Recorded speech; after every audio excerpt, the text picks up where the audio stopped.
Hola, bienvenidos a nuestro canal de YouTube.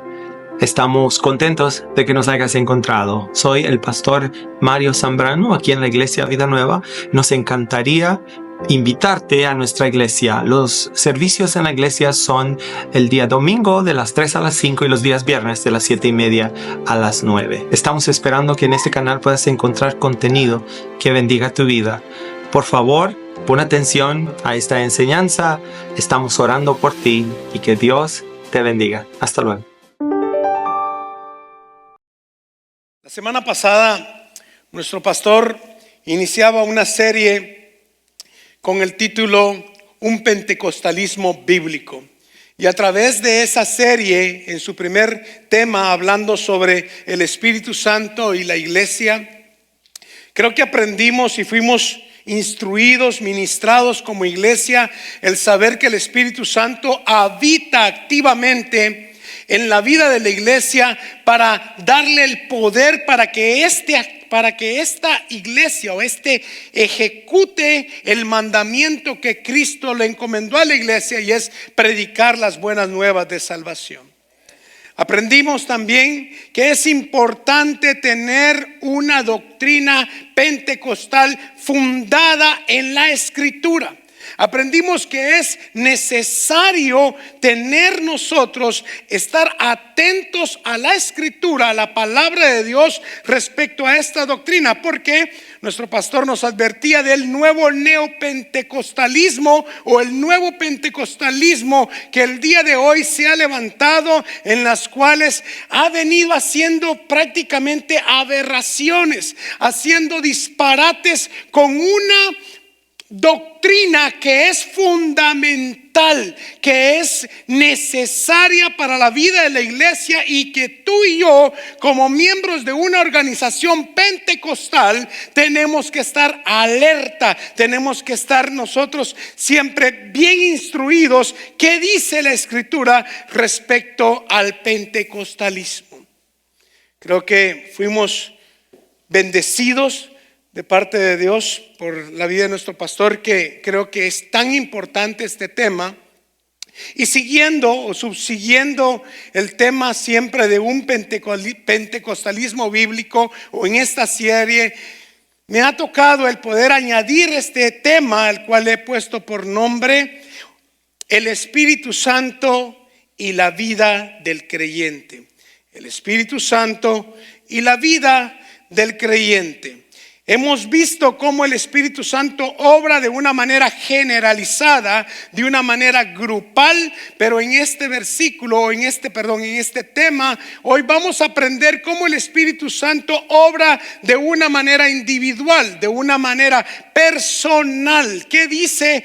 ¿Cómo es? ¿Cuál es la función del Espíritu Santo en la vida de cada creyente? Así que solo escogí 3 áreas porque yo creo que el tema es muy extenso. La serie va a continuar, creo yo, por varios domingos, así que creo que habrá tiempo para tratar otras áreas. Solo escogí 3 áreas de las muchas de las áreas que el Espíritu Santo tiene, no quiero decirlo de esa manera, ejerce en la vida del creyente. Te lo voy a decir los 3 puntos, porque esto me va a ayudar también a apresurar mi paso. El primer punto dice, el primer punto es el Espíritu Santo y la salvación del ser humano. Punto número 1. El punto número 2 que vamos a hablar es el Espíritu Santo y la regeneración del creyente.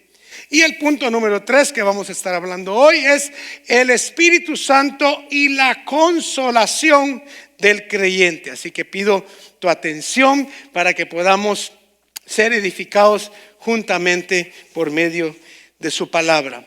Te voy a pedir que abras tu Biblia en San Juan capítulo, abordando el primer punto, que es el Espíritu Santo y la salvación del ser humano. San Juan capítulo 16, versículos 7 y 8. Dice así la palabra del Señor. Dice, versículo 7: pero yo os digo la verdad, a ustedes les conviene que yo me vaya, porque si no me fuere, el Consolador no vendría a vosotros, mas si me fuere, os lo enviaré. Y cuando Él venga, convencerá al mundo de pecado, de justicia y de juicio. Como podemos ver en el versículo que leímos, el Espíritu Santo no solo ministra creyentes, de hecho, la iniciación o el primer encuentro que el individuo, que un ser humano tiene con el Espíritu Santo es cuando el Espíritu Santo convence al ser humano de pecado, lo convicciona de pecado y lo convence con la necesidad del perdón de sus pecados y la salvación de su alma. Puedo decir esto, que ningún ser humano puede venir a los pies de Cristo, ningún ser humano puede ser salvo si no es a través del convencimiento del poder del Espíritu Santo. Nadie, tú y yo no pudiéramos gozar hoy de la salvación que hoy gozamos y de la vida eterna que hoy tenemos si no hubiera sido por el convencimiento del poder del Espíritu Santo viniendo a nuestras vidas.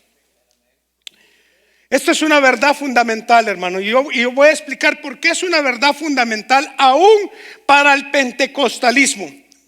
Dame tiempo y lo voy a poder describir o poderlo explicar por qué, cómo el pentecostalismo bíblico cree con todo su corazón que ningún ser humano puede arrepentirse si no es por la obra del Espíritu Santo. Hay una verdad fundamental. Acordémonos de la condición del ser humano. Acordémonos que el ser humano, la Biblia nos dice que por naturaleza todas las personas somos rebeldes a Dios, que por nuestra naturaleza pecaminosa somos hostiles a Jesucristo, porque por nuestros delitos y pecados estamos muertos y que por lo tanto somos hijos de ira, somos enemistados con Dios, que tenemos el entendimiento entenebrecido, ajenos a la vida de Dios, y por la ignorancia que hay en nuestros corazones y un corazón duro, estamos ajenos a lo que es Dios. Así de que no hay una forma en que tú iniciativamente o por intencionalmente decidas buscar de Dios. Estamos perdidos completamente y era necesario que el Espíritu Santo viniera para poder convencernos del pecado que había en nuestra vida y así nosotros poder entregar nuestra vida a Cristo Jesús. Ese es el primer contacto que el Espíritu Santo hace con nosotros cuando cada uno de nosotros es convencido, es persuadido, es compungido. Anota esta palabra. Es compungido por el Espíritu Santo para que nosotros le entreguemos nuestra vida a Dios. Siento que voy a la carrera, pero me voy a detener a tomar agua un poquito. Mira, el Espíritu Santo, acordémonos que a consecuencia del pecado que habita en el ser humano, el mundo natural odia a Jesús, porque el pecado odia la justicia, como lo imperfecto odia lo perfecto y como las tinieblas odian la luz de Cristo. El Espíritu Santo hace la función dentro de nosotros de el convencimiento y compungir nuestro corazón. Te quiero dar un pequeño ejemplo. ¿Por qué digo esto? Porque por muy apologético que sea un predicador, por muy bien preparado con el que te pueda predicar, presentar las verdades del Evangelio, quiero decirte que es solo a través de la persuasión del Espíritu de Dios que una persona puede ser salva. No hay método, no hay forma. Esto solo se da a través de la administración del Espíritu de Dios. Después voy a aclarar algo porque parezco ahorita calvinista, ¿verdad? Pero déjate un poquito, ya te voy a expresar. Quiero que leas conmigo para darte un ejemplo de cómo es que el Espíritu Santo convence, ministra el alma del ser humano. ¿Y cómo compunge? Esta palabra es muy importante. ¿Cómo compunge el corazón del individuo para que éste ceda su vida a Cristo? Hechos capítulo 2, versículos 36 y 37. Dice así: sepa pues ciertísimamente toda la casa de Israel que a este Jesús a quien vosotros crucificasteis, Dios le ha hecho Señor y Cristo. Al oír esto, se compungieron de corazón y dijeron a Pedro y a los apóstoles: varones hermanos, ¿qué haremos? Pedro entonces le respondió y le dijo: arrepentíos y bautícese cada uno en el nombre de nuestro Señor Jesucristo para perdón de los pecados y recibiréis el don del Espíritu Santo. Quiero explicar esto, hermanos. ¿Te recuerdas la semana pasada cuando nuestro pastor comenzó a hablar en Hechos capítulo 1 versículo 8? Cuando Jesús, antes de ascender al cielo, Jesús imparte la promesa y le dice: pero recibiréis poder cuando haya venido sobre vosotros el Espíritu Santo, y me seréis testigos en Jerusalén, Judea, en Samaria, hasta lo último de la tierra.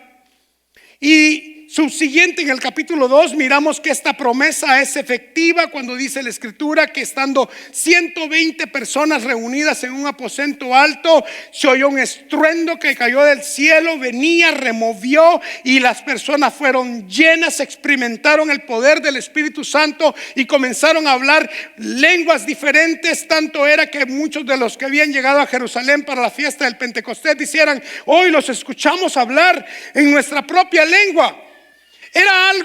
Era una manifestación que se podía ver externamente. Acuérdate de esto que te estoy diciendo. Se podía ver externamente. Tanto era de que los que estaban a su alrededor comenzaban a decir: ¿estos están locos o están ebrios? Pero algo les está pasando. Mira, no estaban locos ni estaban ebrios, pero sí les estaba pasando algo. De que les estaba pasando algo, les estaba pasando algo. Entonces el apóstol Pedro procede de una manera tan hermosa a explicar que no estaban ni locos ni que estaban ebrios. Comienza a hablarles las verdades del evangelio y a predicarles a Cristo. Después de que les predica a Cristo, entonces estos, al escuchar la predicación de Cristo, cuando las personas somos expuestas a la predicación del evangelio, el Espíritu Santo comienza a obrar en nuestros corazones. Comienza a mover aquello que externamente ellos lo miraban moviéndose en 120, ellos internamente estaban siendo procesados por el Espíritu de Dios.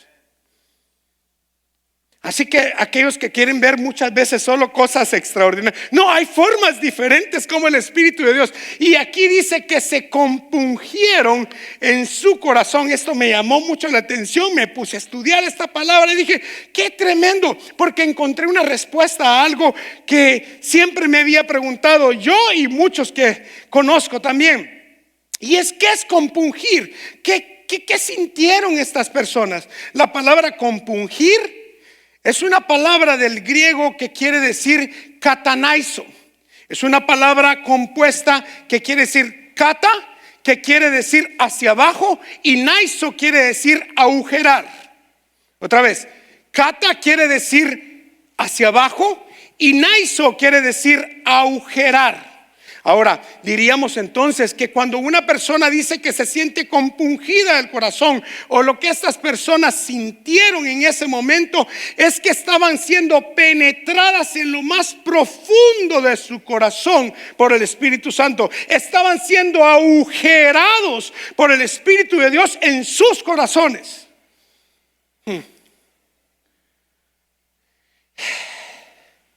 He aquí la respuesta a cuando yo antes no tenía a Cristo en mi corazón y escuchaba un mensaje y comenzaba a sentir un nudo en la garganta, comenzaba a sentir un golpe aquí en mi pecho. Y no es cierto que alguien no te ha dicho así, o no sentiste eso tú en algún momento.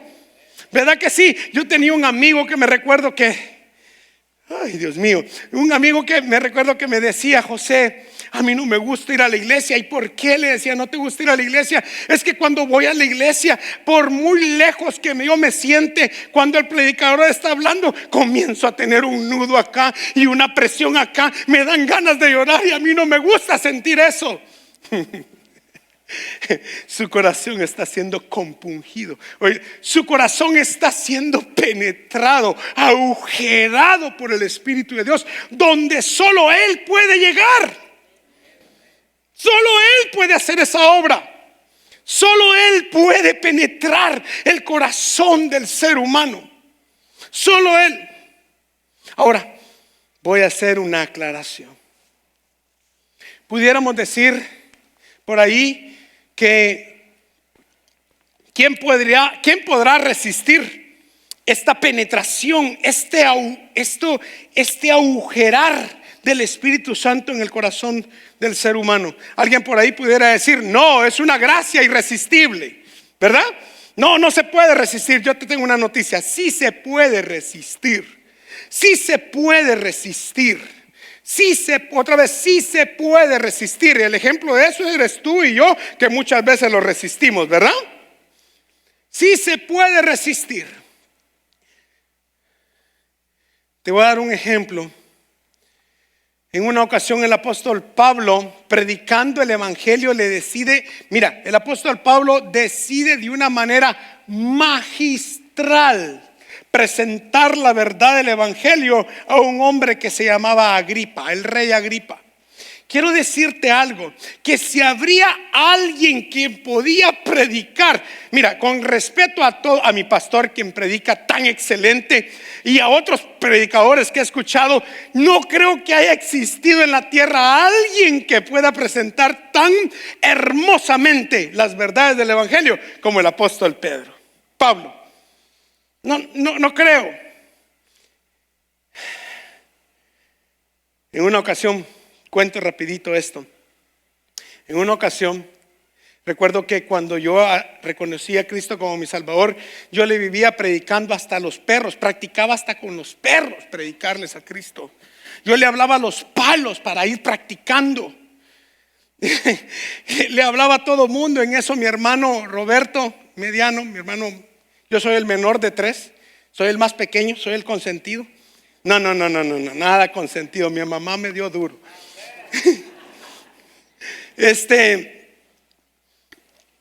Recuerdo que mi hermano había dicho que si Dios le permitía algo que él tuvo, él iba a ir a la iglesia a dar gracias. Y yo escuché eso y me recuerdo de que eso fue en Guatemala. Yo tenía como 3 meses de convertido. Comencé a averiguar quién iba a predicar en la iglesia. Ojalá que no van a poner al viejito aquel que duerme toda la gente. Y yo todo preocupado, me recuerdo que le pregunté a un hermano Israel, ¿quién va a predicar? Y me dice: ese es el hermano Byron López, quien, dicho de paso, es un ministro del evangelio hoy aquí en la Cuadrangular. Y le digo: hermano Byron, ¿qué? Y fui, era un joven. En ese entonces él era un joven, yo era un jovencito y él era un joven un poco más maduro, y era un servicio de jóvenes. Y le digo: hermano Byron, ¿cómo está? Fíjese que le tengo una noticia, mi hermano va a llegar a la iglesia. Y mire, le dije, yo quisiera que le predicaran el mejor mensaje, y que no sé qué, y que brother, y que se bajó de la bicicleta el hermanito, hasta comenzó a temblar y me dice: espérame, José, te quiero decir algo.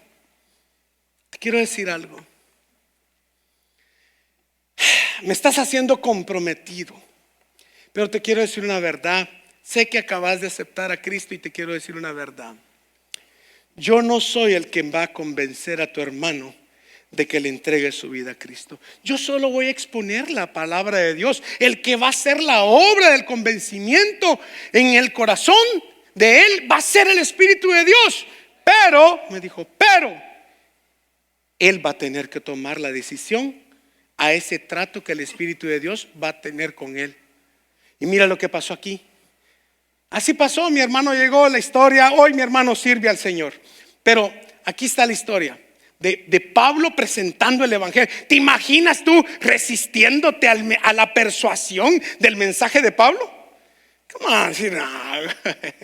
Al hermano José no le puedo creer, pero a Pablo sí, ¿verdad? Mira, Hechos 26, versículo 27 y 28 dice: ¿crees? Le dice, después de que le presenta todo el evangelio, entonces le pregunta y le dice: ¿crees, oh rey Agripa, a los profetas? Y dice: yo sé que crees. O sea, Pablo sabía que la obra del Espíritu Santo estaba ministrando el corazón de este rey perverso. Nadie se puede escapar de la ministración del Espíritu Santo. Por muy duro que esta persona sea, el Espíritu Santo tiene el poder de quebrantamiento. Mira esto. Entonces el rey Agripa le dijo: Pablo, por poco me persuades a ser cristiano. Así estuve, mira, un poquito. ¿Qué quiero decir con esto? ¿Por qué traigo esto? Es que por un lado tenemos la convicción, el convencimiento, el que el Espíritu Santo trate en nuestro corazón, pero también Dios le ha dado al hombre libre albedrío para que éste pueda decidir libremente entregarle su vida a Dios para salvación o rechazarlo para condenación. Y Dios respeta eso. Dios no toma a nadie por la fuerza. El Espíritu Santo sí lo podemos resistir.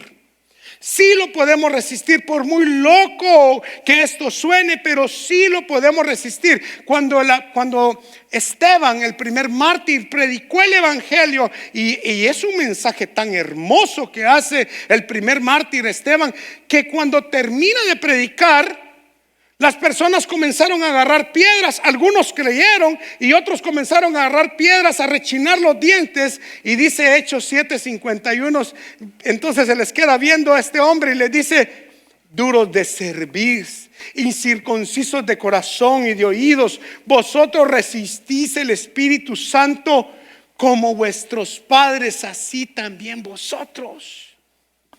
Hermanos, el Espíritu Santo trata con la vida de como trató con nosotros, sigue tratando, y su ministerio de convencimiento sigue actual hasta el día de hoy.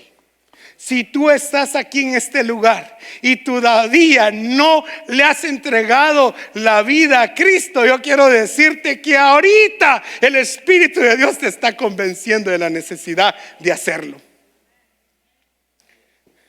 Así que ahí comienza nuestra relación con el Espíritu Santo. Subsiguiente a esto, vamos al punto número 2, y es el Espíritu Santo y la regeneración del creyente. Hermano, pudiéramos hablar mucho de esto porque existe mucha manipulación.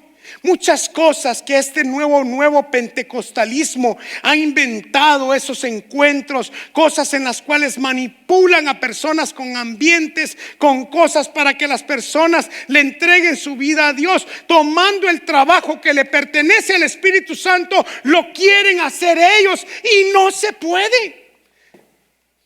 En la parábola del sembrador, Jesús enseña que lo único que el sembrador puede hacer es tirar la semilla, y que el trabajo de la germinación dentro de la tierra, la semilla, eso es misterio de Dios. Vamos al otro punto, no me entretengan, por favor. El Espíritu Santo y la regeneración del creyente.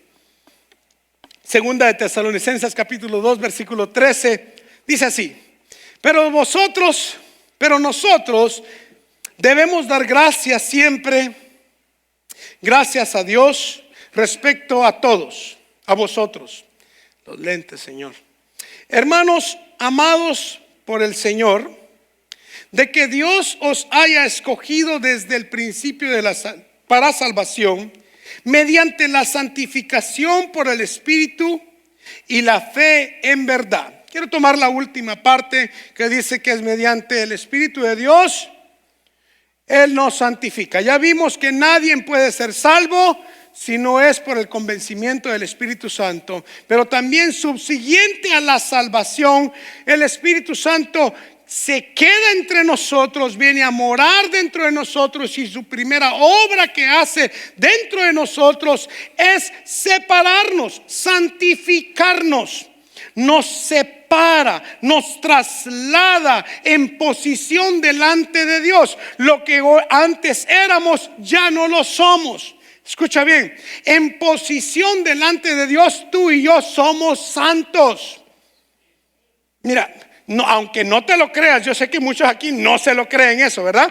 Pero quiero decirte que si tú le entregaste tu vida a Cristo, el Espíritu Santo vino a ser morada a tu vida en posición fue trasladada a una posición de santificación, con el fin de poderte regenerar y transformar a la imagen de su Hijo Jesucristo. Así que fuimos santificados, separados para Él, con ese fin. En posición, vuelvo a decir, en posición delante de Dios, cambió nuestra posición. De perdidos, inmundos, a salvos, santificados. Ahora, el apóstol Pablo le escribe a los de Tesalónica y les dice: ustedes han sido santificados posicionalmente, han sido trasladados. Pero también el apóstol Pablo les habla ahora de otro tipo de santificación.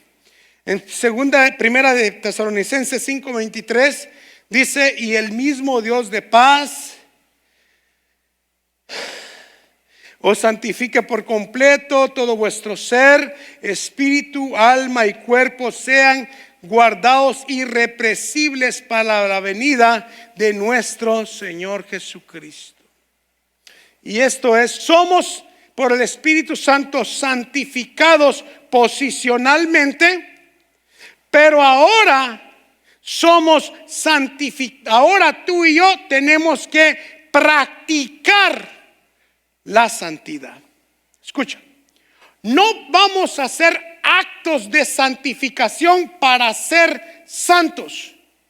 No, tú y yo no nos separamos del pecado, o no nos separamos de aquello que nos ensucia nuestras vidas porque queremos ser santos. No, tú y yo nos separamos del pecado, dejamos de vivir en la inmundicia del pecado porque ahora nuestra posición es de santos.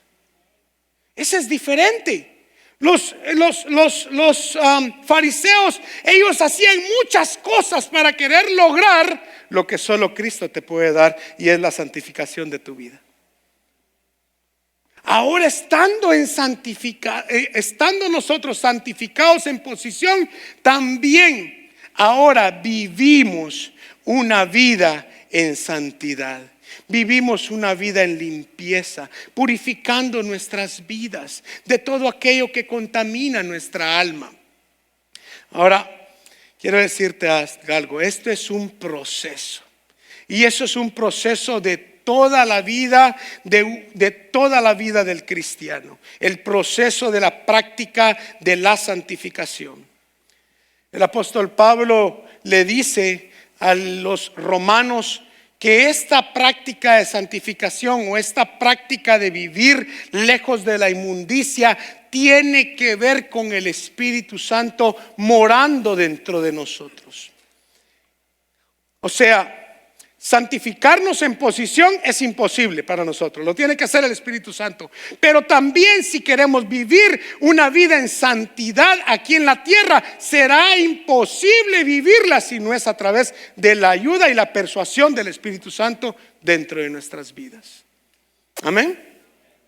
Mira, quiero que leamos Romanos capítulo 8, versículo 11 al 12. Dice: y si el espíritu de aquel que levantó de los muertos a Jesús, esto quiero que lo asocies con poder, ¿ok? Asócialo con poder. Y si el espíritu de aquel que levantó de los muertos a Jesús mora en vosotros, el que levantó de los muertos a Cristo Jesús, otra vez, ¿se necesita poder para hacer eso? Sí se necesita poder, quiero decirte. Por eso es que, bueno, y en Semana Santa se habla mucho del poder de la resurrección. Vamos adelante. Dice así, dice en el versículo 11, dice: y el que levantó de los muertos a Cristo Jesús, dice, vivificará también vuestros cuerpos mortales por su espíritu que mora en vosotros. Así que, hermanos deudores somos, no a la carne, para que vivamos conforme a la carne. Pero si vivís conforme a la carne, moriréis. Mas si por el espíritu hacéis morir las obras de la carne. Es imposible para el ser humano en sus propias fuerzas el querer dominar la carne y los apetitos insaciables de la carne. Es por medio de una vida llena del poder del Espíritu Santo en que el ser humano va cambiando y regenerando su vida y dejando aquellas cosas antiguas, viejas que antes nos separaban de Dios, y purificando nuestros corazones.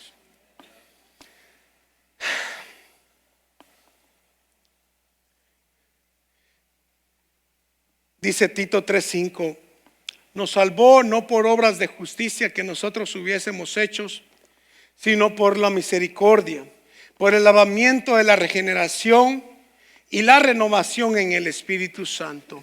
Pablo aquí en Tito deja claro y dice que la regeneración del creyente, en la regeneración del creyente se efectúa una limpieza por medio del Espíritu Santo. Un pentecostalismo bíblico es aquel que cree que una vida llena del Espíritu Santo también se manifiesta por una vida regenerada, por una vida consagrada a Dios, por una vida limpia, fresca y pura delante de Dios. Es el Espíritu Santo quien produce en nosotros el milagro más grande que tú puedes testificar. Y es el milagro de convertir a un pecador sucio, inmundo, a la imagen gloriosa del Hijo de Dios. Es lo más glorioso que tú y yo podemos ser testigos, hermano. Digo esto, hermano. Me estoy emocionando y no me quiero emocionar, porque ya comienzo a irme por otros lados. Pero mira, hermano, te quiero decir algo. Este es un pentecostalismo cristocéntrico, el que cree y valora la restauración y regeneración del creyente. Lamentablemente estamos viendo un pentecostalismo, un nuevo pentecostalismo que no le importa la vida regenerada de las personas, sino lo que le importa es que las personas tengan una experiencia mística, un éxtasis emocional en sus vidas, dejando a un lado el proceso de la obra diaria, continua del Espíritu Santo que efectúa todos los días de nuestra vida. ¿Sabes algo? Aquí hay muchos, lo creo. Y esto, por este enfoque excesivo y falso que el nuevo pentecostalismo tiene el día de hoy, muchas personas llegan a sentirse culpables de que nunca han experimentado algo sobrenatural, que nunca han experimentado algo fuera de lo extraordinario. Hay personas que se dicen: pero a mí nunca me ha pasado eso, a mí nunca me ha ocurrido eso, a mí nunca me ha pasado esto y el otro. Si tú eres uno de esos que piensa y dice: yo no he tenido una experiencia de la obra del Espíritu Santo sobrenatural en mi vida, quiero que tú en este momento, allí donde estás, cierres un rato tus ojos y puedas observar todo el trayecto de tu vida y puedas ver lo que antes eras y lo que hoy eres en Cristo Jesús. Y si miras cambio dentro de tu vida, es porque el poder del Espíritu de Dios ha provocado ese milagro.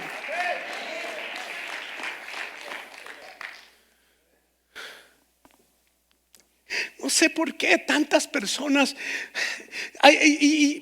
yo quiero decirte, el Espíritu Santo, y vamos a ir aprendiendo, el pastor nos va a ir enseñando, el Espíritu Santo tiene multiformes maneras de manifestarse, pero a cada quien le es dada la manifestación para provecho, para bendición. Pero Él no reparte Él no hace uniformidad, Él reparte como Él cree que debe de repartir.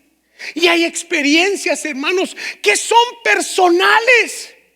Y que lo que a mí me ocurrió, que si un día yo de tanto orar comencé a vomitar y ahora voy a andar yo, vomita, por favor. Son cosas y experiencias personales en la vida de cada creyente. Las personas muchas veces por este nuevo pentecostalismo que desenfoca y quita el texto bíblico para hacerte sentir que si no sientes esto, tú no tienes al Espíritu de Dios. Es más, te voy a decir algo: si no tienes al Espíritu de Dios, la Biblia dice que no somos hijos de Él. Simplemente. Pero la manifestación del Espíritu Santo se manifiesta en tu vida regenerada, en tu vida consagrada, en aquella vida que cuando faltas, que cuando haces algo malo, ahora te duele. Antes te gozabas, lo disfrutabas, te divertías, pero ahora cuando lo tocas y lo haces, te sientes un gusano. Esa es presencia del Espíritu de Dios regenerando tu alma. Así que Él sigue tratando con nosotros activamente todos los días de nuestra vida. Dice Romanos 8:29: porque a los que antes conoció también a estos predestinó para que fuesen hechos.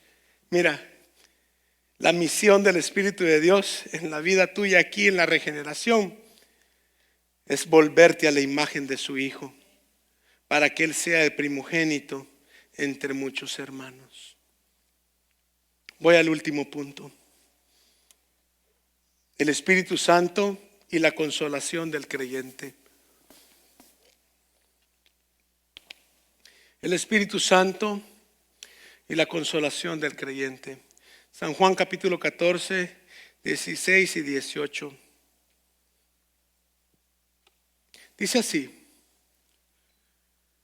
y yo rogaré al Padre y os dará otro consolador para que esté con vosotros para siempre, el Espíritu de verdad, el cual el mundo no puede recibir porque no le ve ni le conoce, pero vosotros le conocéis porque mora con vosotros, estará con vosotros.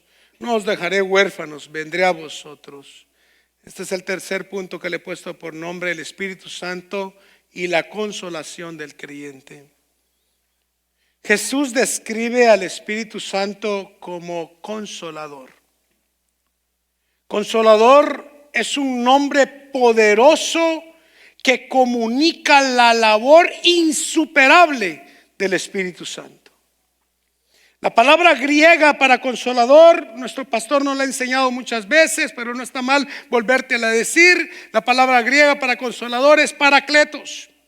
Y la palabra parakletos es alguien llamado para estar al lado de alguien con el propósito de ayudarlo.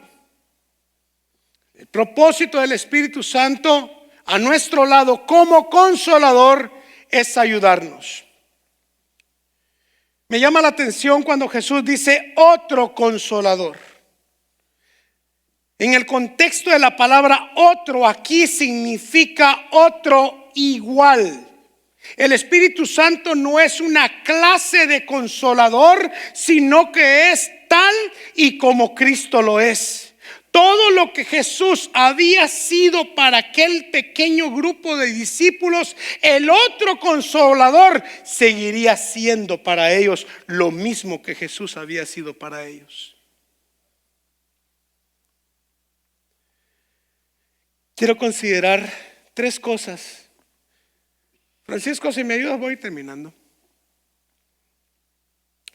Quiero considerar tres cosas. Cómo el Espíritu Santo nos consuela. Ha de haber muchas más. Estúdialo en tu casa. Pero quiero considerar tres cosas. Tres cosas cómo el Espíritu Santo nos consuela. Acuérdate, resumo lo que hemos venido hablando: el Espíritu Santo y la salvación del ser humano, el Espíritu Santo y la regeneración del creyente, el Espíritu Santo y la consolación en el creyente. ¿Cómo el Espíritu Santo nos consuela? ¿Cómo nos ayuda? Quiero decirte algo. El Espíritu Santo nos consuela con la verdad. Otra vez lo voy a decir. El Espíritu Santo, voy a tomar este punto lo más tranquilo que pueda, aunque los otros los terminemos rápido. El Espíritu Santo nos consuela con la verdad. Y nos guía, escúchalo bien, Jesús lo dijo, a toda verdad. El Espíritu Santo, al igual que Cristo cuando estaba con los discípulos, Jesús nunca les negó la verdad a sus discípulos. Siempre les habló la verdad, siempre les dijo la verdad. El Espíritu Santo sigue haciendo lo mismo que hace Jesús, diciéndonos y conformándonos y consolándonos con la verdad. Si tú te recuerdas, Jesús les vivía diciendo lo que ellos enfrentarían en la vida, que su futuro les esperaba ciertas cosas que sufrir. En el mundo tendréis aflicción. Les hablaba sobre el sufrimiento, les hablaba que ellos serían como ovejas en medio de lobos. Nunca les negó una verdad, siempre los preparó con la verdad. Quiero decirte por qué tomé como punto esto y por qué ahorita quiero hacer un contraste con el nuevo pentecostalismo. Porque el nuevo pentecostalismo que hoy existe presenta, escúchalo bien, presenta la consolación del Espíritu Santo como alguien que consiente, como alguien que mima o hace baby a los creyentes, haciéndolos ver que son víctimas de las circunstancias o de las adversidades naturales de la vida. El nuevo pentecostalismo hace sentir a las personas que son víctimas de las consecuencias de sus propias decisiones, mintiéndolos, haciéndoles caer en falsas esperanzas, diciéndoles: a ti te va a ir así, te va a ir así, te va a ir acá, y no importa lo que has hecho atrás. Yo te quiero decir algo. Yo sé que el pastor dijo algo de inmigración y no quisiera, pero quiero decirte una verdad. Escuché a un pastor, y me llenó tanto de tristeza. Le decía a una congregación llena, porque estos tienen llena, porque a la gente le gusta que escuchar aquello que es fácil, aquello que es magia, aquello que te quita el proceso. Y le decía: Dios me está diciendo que este gobierno va a lanzarse contra todos los hispanos, pero Dios le dice a tu iglesia: no te muevas, porque aquí a ninguno van a deportar. Hermano, como quisiera que fuera verdad. Pero desde el momento en que tú y yo nos cruzamos una luz en roja, nuestra conciencia recibe convicción que tiene un pago que hacer. El Espíritu Santo te guía a la verdad. Pero te quiero decir algo, que es mejor ser consolados por la verdad que mimados por la mentira. Es mejor que se nos diga la verdad, que se nos confronte con la verdad en amor, para prepararnos, para cuidarnos, para saber lo que espera, a que vivamos una vida de ilusión. Y esto es moda, hermanos. Esto es moda en las iglesias donde se enseña un neopentecostalismo que no es bíblico. Te quiero dar una pequeña referencia. Hechos capítulo 21, versículo 10 y 11.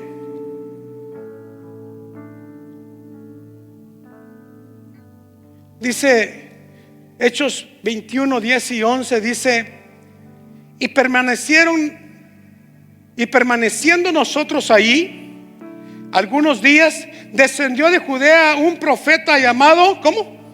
Agabo, quien viniendo a veros, tomó el cinto de Pablo, atándose los pies y las manos, dijo, mira, esto antes de que quiero, si me permites hacer una paráfrasis de este versículo, lo diría de esta manera: estaban reunidos y de repente llegó un profeta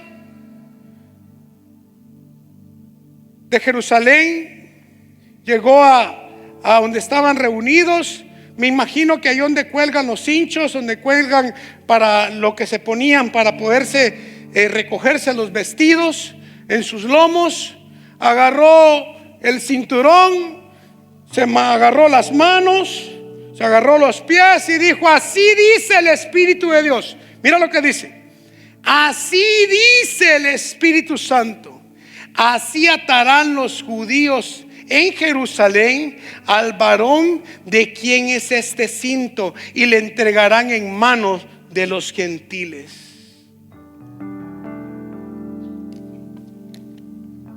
Y me imagino que todos se le quedaron viendo a Pablo y le dijeron: vienen por ti. Y mira lo que comenzaron a hacer. Yo creo que hay maneras de amar, pero muchas veces amamos de maneras equivocadas.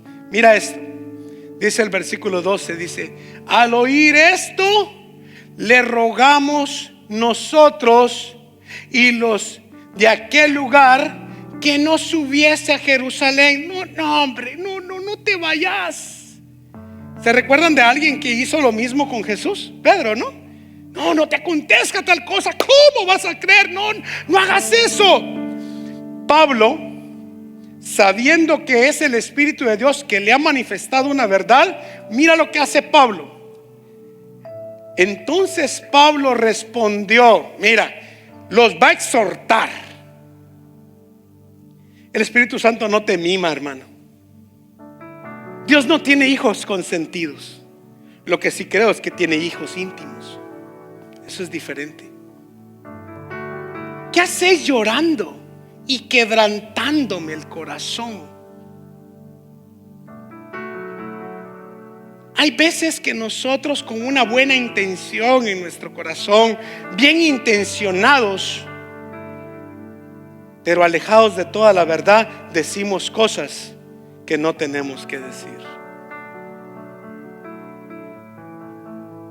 Es mejor la verdad.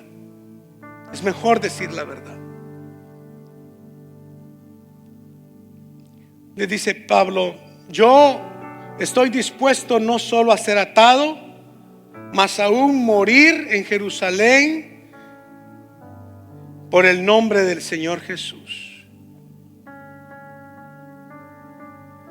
La consolación del Espíritu Santo, hermanos, a través de la verdad, cuando te infunde la verdad, lo que hace esa consolación en la vida de los creyentes es que les da valentía, les da osadía, les da coraje para enfrentar las circunstancias de la vida. Yo que esto ya no gusta, pero es la verdad. Más bien muchos queremos ser mimados, consentidos, pero eso no lo hará el consolador que Cristo prometió para nosotros. Eso explica por qué la actitud de los mártires cuando enfrentaban las tribulaciones, muchos de ellos murieron con una sonrisa en los labios. El Espíritu Santo nos consuela con la esperanza. Yo quiero decirte algo, hermanos. Voy a adelantar. El Espíritu Santo nos consuela con la esperanza, nos consuela con la verdad, porque la verdad nos prepara, nos ayuda. En cambio, la mentira te hace creer falsedades, ilusiones. Pero el Espíritu Santo también te consuela con la esperanza. Quiere decir, hermano, que cualquier circunstancia que aquí en esta tierra podamos pasar, quiero decirte que el Espíritu Santo te hace ver que hay un más allá, que te espera un futuro mejor, que por cualquier dolencia, dificultades, adversidades, tribulaciones que estemos aquí pasando, que hay un lugar donde ya no habrá tristeza, ni más llanto, ni más dolor, que hay esperanza, que esta vida no lo es todo, que existen calles de oro, que existe una nueva Jerusalén donde ya no reinará el sufrimiento sobre nuestras vidas. El Espíritu Santo te consuela con la esperanza. Y por último, el Espíritu Santo te consuela con su presencia. Dice el versículo 18 que leímos, San Juan 14:18. Dice: no os dejaré huérfanos, vendré a vosotros. Cuando Jesús se acercaba a su final, desde el capítulo 13, cuando lava los pies de los discípulos, acuérdate, de ahí en adelante está a horas de su muerte. Así que Jesús ahorita los está preparando y les está diciendo: yo me voy a ir,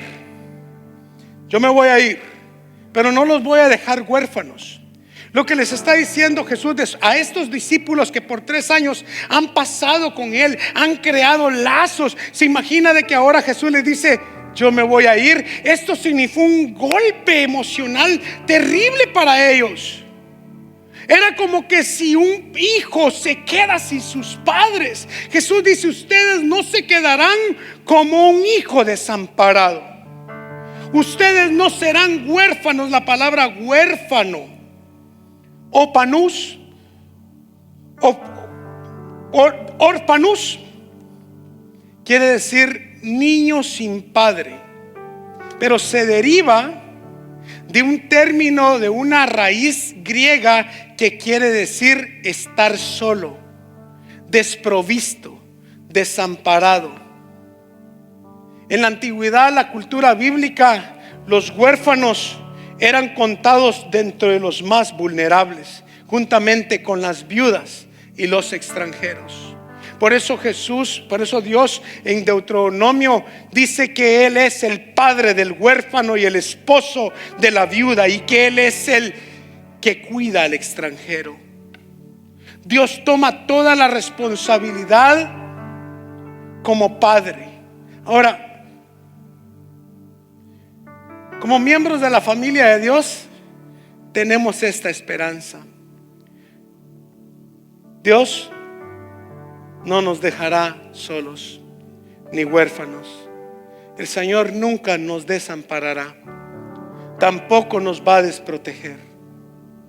Yo creo que algunos de los que están aquí, en algún momento, y no en algún momento, sino que, algunos han perdido a sus papás estando ellos con vida, otros no hemos tenido la figura paternal, porque en mi caso él murió cuando yo tenía 2 años, y otros que sí tuvieron su papá, pero tuvieron un padre irresponsable. Quiero decirte algo, que el Espíritu de Dios, el Consolador, estará a nuestro lado para darnos el calor fraternal de un padre, guardándonos y cuidándonos en momentos difíciles de nuestra vida. Nunca estarás solo, nunca estarás desamparado. El Señor estará a tu lado siempre. El apóstol Pablo, cuando él escribe y le dice dice el apóstol Pablo: todos me abandonaron, pero el Señor estuvo a mi lado. Dios sigue estando a nuestro lado, presente todos los días, en toda circunstancia. No somos huérfanos. Termino diciéndote esto: hoy su presencia está aquí en medio nuestro.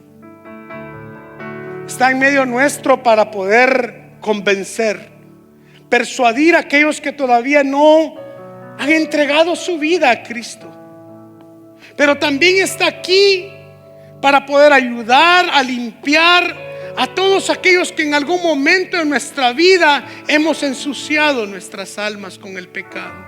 Él está aquí para ayudarte con tu proceso de regeneración.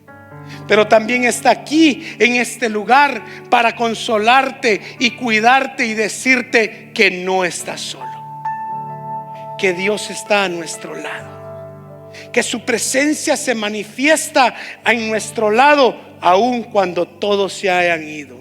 Dios está aquí con nosotros.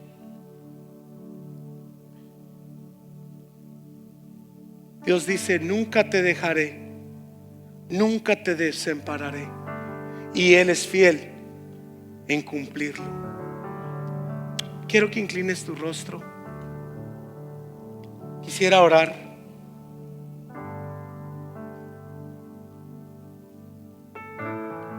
Quizás omití muchas cosas y muchas formas en que el Espíritu Santo se manifiesta en la vida del creyente, pero aún de estas áreas en las que he podido hablar, quiero decirte, hermanos, que su presencia es real en medio nuestro, que el Espíritu Santo está aquí para ayudarnos, para ser nuestro consolador, nuestro ayudador, que nos guiará a toda verdad, que guiará tu vida a tomar las decisiones más correctas con el fin de que Cristo sea formado dentro de ti. Ponte de pie.